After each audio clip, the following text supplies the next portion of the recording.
This is a story about a young teenager by the name of Andy Benitez.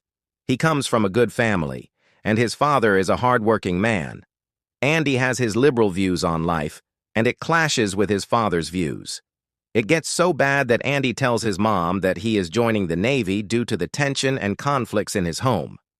His mom is heartbroken. On the way driving to the recruiting station, he gets stopped by a state trooper by the name of Officer Phillips. He just picks him at random because he wants to move up the ladder in his job and has an evil plan.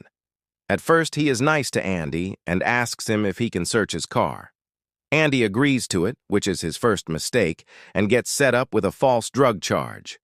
Drugs that were planted in his car by Officer Phillips. The weight of the gavel. The courtroom air was thick with a silence that pressed down on Andy.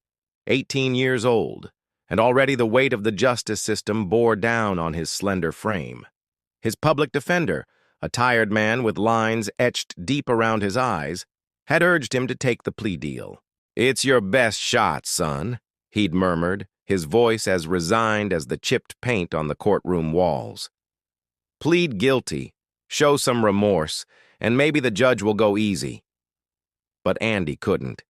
He couldn't admit to something he didn't do, not when the truth felt like a burning ember in his chest. He saw the flicker of disappointment, perhaps even exasperation, in the public defender's eyes when he refused. He watched as his parents, seated in the gallery, clutched each other's hands, their faces a canvas of fear and helplessness.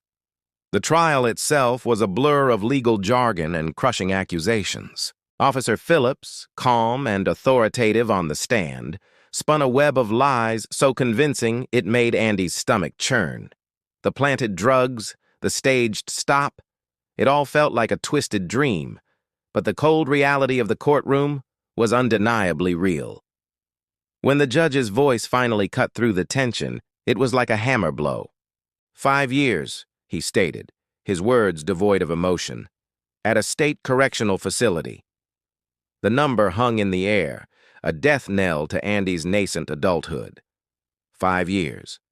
A lifetime for a kid who had just wanted to escape one kind of trouble, only to find himself ensnared in a far more terrifying one.